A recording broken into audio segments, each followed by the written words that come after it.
주님의 사랑을 입은 자, 이 말씀, 이란 제목으로 시편 40편 1절에서 11절에서 17절 말씀 우리 함께 나누겠습니다. 어제 우리는 하나님의 놀라운 사랑을 입은 자의 마땅한 삶이 무엇인가에 대해서 살펴보았습니다.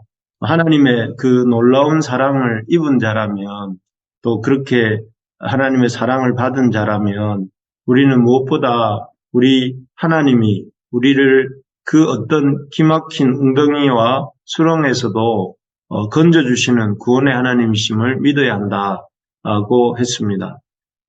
실제로 우리가 어제 오늘 묵상하고 있는 시편 40편의 시인 역시 그 기가 막힐 웅덩이, 즉 죽음과 파멸의 수렁으로부터 하나님께서 자신을 건져주시는 경험을 했습니다. 이 시편 40편의 시인이라고 알려진 다윗은 영원히 못 빠져나올 것 같았던, 그래서 기가 막혔던 그 죽음의 파멸과 수렁에서 하나님은 이 시인 다윗을 건져주셨습니다. 건져주셨을 뿐만 아니라 다윗의 발을 굳건한 반석 위에 세우셨습니다.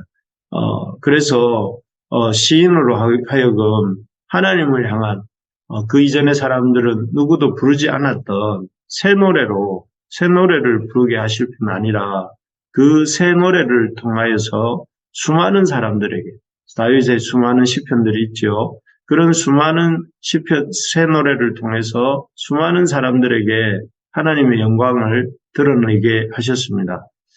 참으로 바라는 것은 우리에게도 이 시인 다윗의 경험과 같은 그런 큰 구원의 은혜를 경험하는 일들이 있기를 축원합니다. 그래서 우리에게도 참 지금 우리들이 지나가고 있는 이 인생의 기가 막힌 웅덩이, 정말 너무 참 힘들어서 기가 막히는 그런 웅덩이와 또 수렁으로부터 우리를 건져주시는 그런 구원의 경험을 할 수 있기를 소망합니다.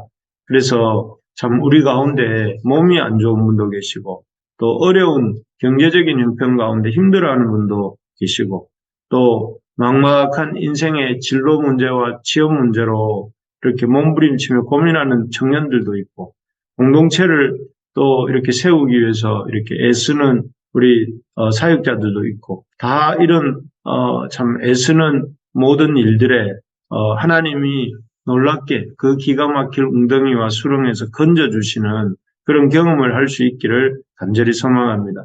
그래서 오늘 우리 모두가 한 사람도 빠짐없이 오늘 본문의 시인처럼 그 누구도 불러보지 못했던 새 노래로 주님을 찬양하는 역사가 있기를 간절히 소망합니다. 그래서 교회에 와서도 새 노래로 이렇게 노래하고, 또 집에서도 새 노래로 노래하고, 일터에 가서도 새 노래로 노래하는 그런 역사가, 찬양이 끊이지 않는 역사가 우리 모두에게 일어나기를 소망하고, 또 그렇게 주님께서 역사해 주실 줄로 믿습니다.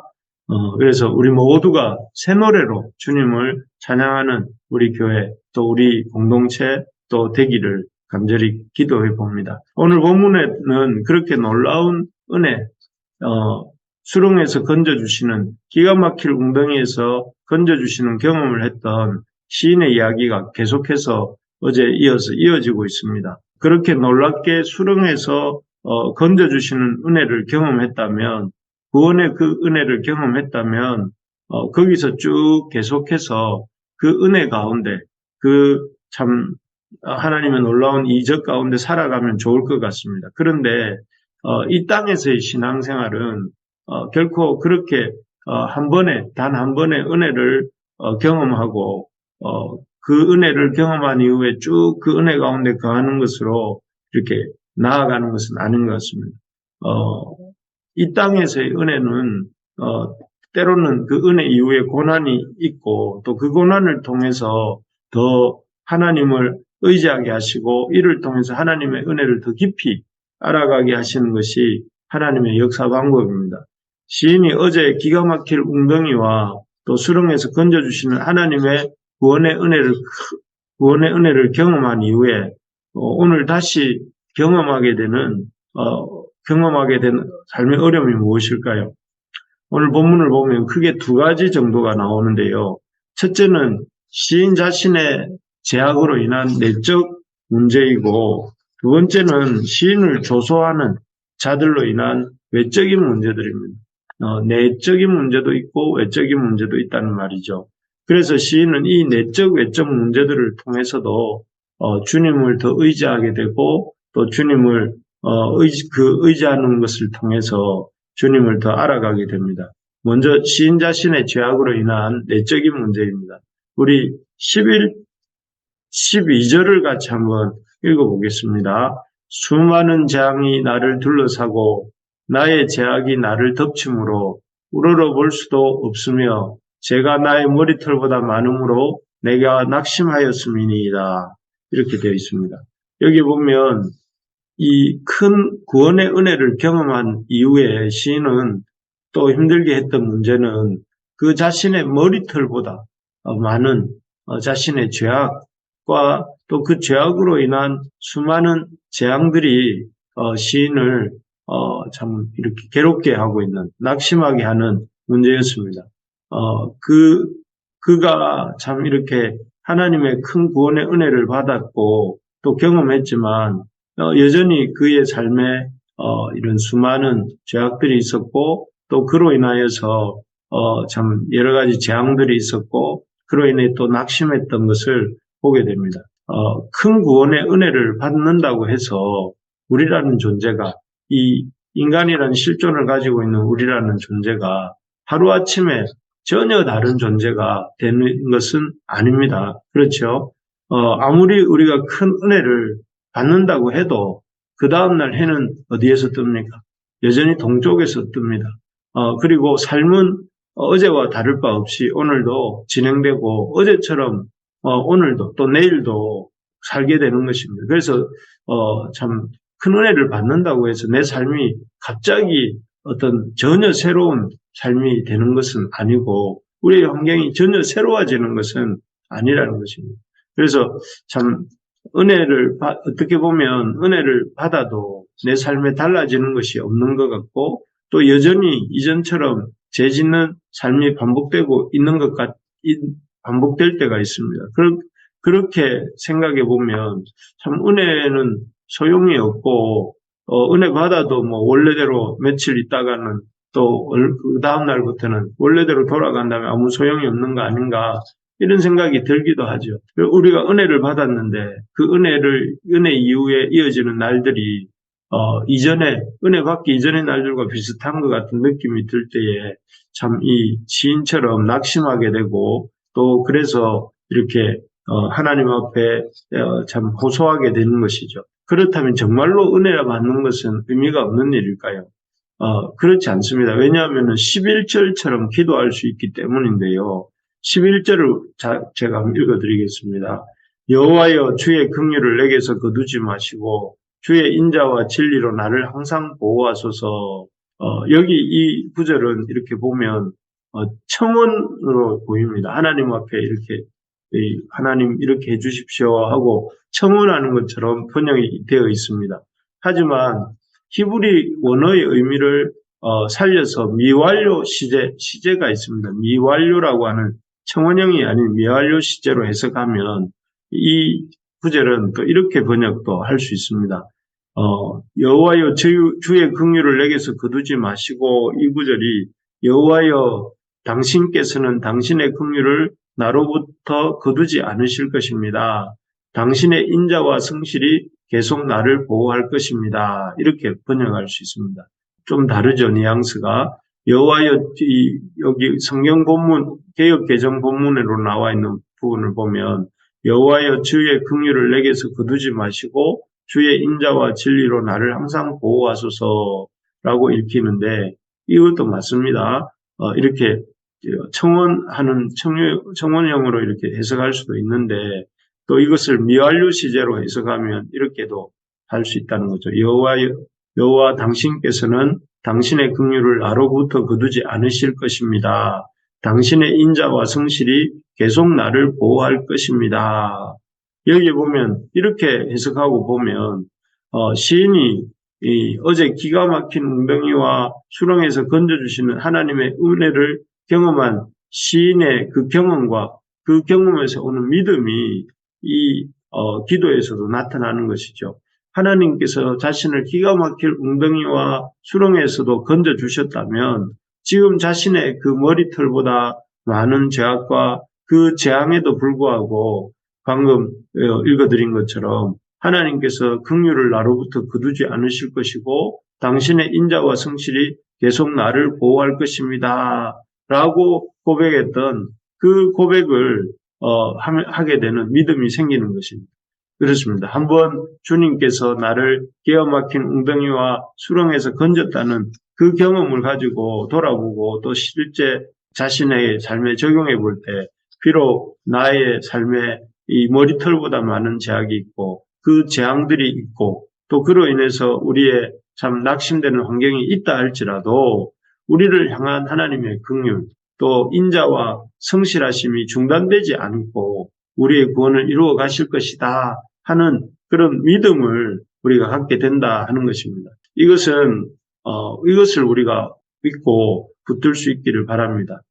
참 우리가 큰 구원의 은혜를 경험합니다. 또 그리고 큰 구원의 은혜 이후에도 여전히 우리를 낙심시키는 우리의 연약함과 또 그로 인한 여러 가지 죄악의 문제들이 있습니다. 그럴 때에 참 낙심이 됩니다. 나는 변화되지 않는 것인가? 나라는 존재는 주님 앞에서 늘 이렇게만 살아야 되는 것인가 하는 답답함의 문제가 있습니다. 그럴 때 하나님의 우리를 향한 이 기가 막힌 수렁과 웅덩이에서 건지셨던 그 하나님의 성실하심과 그 하나님의 인자하심과 그 하나님의 자비로우심이 우리를 붙들고 있다 하는 사실을 기억할 때에 그것을 넘어갈 수 있다는 것입니다. 그렇습니다. 하나님은 우리를 어떤 경우에도 포기하거나 또 놓지 않으시고 붙들고 계신 분이시라는 사실을 우리가 힘있게 의지하고 나아가는 우리 모두가 되기를 간절히 소망합니다. 두 번째로 보면 시인이 참 앞에서는 자신의 문제로 참 구하였다면 이제는 시인을 조소하는 대적들로 인한 외부적인 문제들에 대해서 이야기합니다. 시인이 하나님의 은혜 안에 가는 것을 미워하고 대적하는 이들이 있었습니다. 오늘날도 마찬가지지만 그랬습니다. 그래서 14, 15절에 보면 그들이 나오는데요. 그들이 시인에 대해서 어떻게 하고 있는지를 14, 15절에 보면 그렇게 나옵니다. 내 생명을 찾아 멸하려 하는 자들 이렇게 되어 있고 또 15절에 보니까 나를 향하여 하하하하 하며 조소하는 자들 이렇게 나옵니다. 참 시인 옆에서 시인을 비웃고 시인의 고난당하는 것을 기뻐하고 그런 세력들이 있었던 것을 보게 됩니다. 참 정말 그렇습니다. 시인의 시대나 오늘 우리가 사는 시대 역시 우리가 주님의 은혜 가운데 거하고 또 그분이 주시는 기쁨을 누릴 때에 그것을 못마땅하게 하고 생각하고 할 수만 있으면 우리를 파탄을 내고 또 우리를 비웃고 조롱하려고 하는 세력들이 있습니다. 그래서 참 우리가 하루를 살아보면 수시로 이런 사람들이 불쑥불쑥 예상치 못했던 곳에서 나타나지 않습니까? 어떤 찌르는 말을 하고 우리 자신의 연약함을 찌르는 말들을 하고 또 우리의 부족함과 연약함을 비웃고 조롱하고 또 그러면서 우리에게 참 우리의 갈 길을 가지 못하도록 낙심시키고 그런 사람들이 있습니다. 다윗에게도 있었던 것처럼 우리에게도 있지요. 그럴 때 우리가 얼마나 낙심하고 좌절이 되는지 모릅니다. 그래 나는 참 부족해. 또 참 나는 연약해. 그러면서 나는 못하겠어. 하는 그런 마음들을 들게 하는 사람들과 또 사람들의 말과 행동들이 있습니다. 이런 대적들에 대해서 신 역시 오늘 또 이렇게 기도하지요. 그래서 14절에 보면 아까 읽었던 뒷부분에 보면 내 생명을 찾아 멸하는 자들이 수치와 낭패를 당하게 해달라고 하고 또 그들이 다 물러가 욕을 당하게 해달라. 그리고 15절에 보면 자기를 조소하는 자들이 그 수치로 말미암아 놀라게 해달라고 이렇게 기도하고 있는 것을 보고 있습니다. 참 이 번역 역시 참 보면서 시인은 자신을 파멸시키려 하는 자들, 또 자신의 재앙을 기뻐하는 자들을 하나님께서 수치를 당하게 하시고 또 욕을 당하게 하실 것을 믿고 있는 것을 볼 수가 있습니다.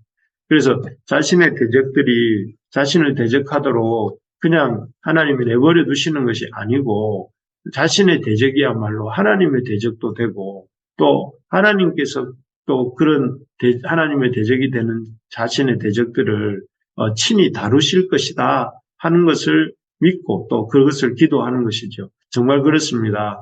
우리에게 이런 믿음이 있기를 소망합니다. 하나님은 참 우리의 대적이기만 한 것이 아니라 하나님의 대적도 되고 또 그렇기 때문에 하나님께서 그들을 다루신다 하는 것을 우리가 믿고 또 그렇기 때문에 우리 삶에서 우리를 끊임없이 위축시키고 우리를 쪼그라들게 만들고 또 우리가 믿음 없게 만들고 또 두렵게 우리를 만드는 그런 이들을 향해서 하나님이 일하신다는 것을 이렇게 의지해야 되겠습니다. 그래서 주눅들지 말고 그 모든 것들을 대적하시고 그것들이 수치를 당하게 하시고 욕되게 만드시고므로 또 우리를 다시 구원하시는 그 하나님을 우리가 믿음으로 나아가는 그래서 시인이 그런 구원의 하나님을 경험하고 또 크게 하나님 앞에 다시 은혜를 받았던 것처럼 그런 은혜를 받게 되는 저와 여러분들 될 수 있기를 간절히 축원합니다. 그래서 여러분들을 또 우리를 힘들게 하는 대적들이 어떤 대적들이 있습니까? 그들을 우리가 어떻게 해야 될까요? 그런 대적들로 인해서 우리가 낙심하지 말고 그 대적들을 하나님께 맡기고 나아가는 우리가 될 수 있기를 바랍니다. 그래서 하나님께서 그들의 문제를 해결해 주시기를 해결해 주실 것을 기대하면서 소망을 품는 우리 모두가 되기를 원합니다. 말씀을 맺겠습니다. 오늘 시인이 자신의 외적 문제로 인하여 큰 구원의 은혜 이후에 낙심할 뻔하였지만 그 속에서 하나님 우리의 이 제약에도 불구하고 우리를 신실한 은혜로 여전히 이 동행하시며 함께하시는 하나님 또 우리의 대적들 우리를 힘들게 하는 그 대적들을 다루시는 하나님을 바라봄으로 그 구원의 은혜를 이어나가는 것들을 보았습니다. 우리에게 이런 은혜가 있기를 간절히 소망합니다.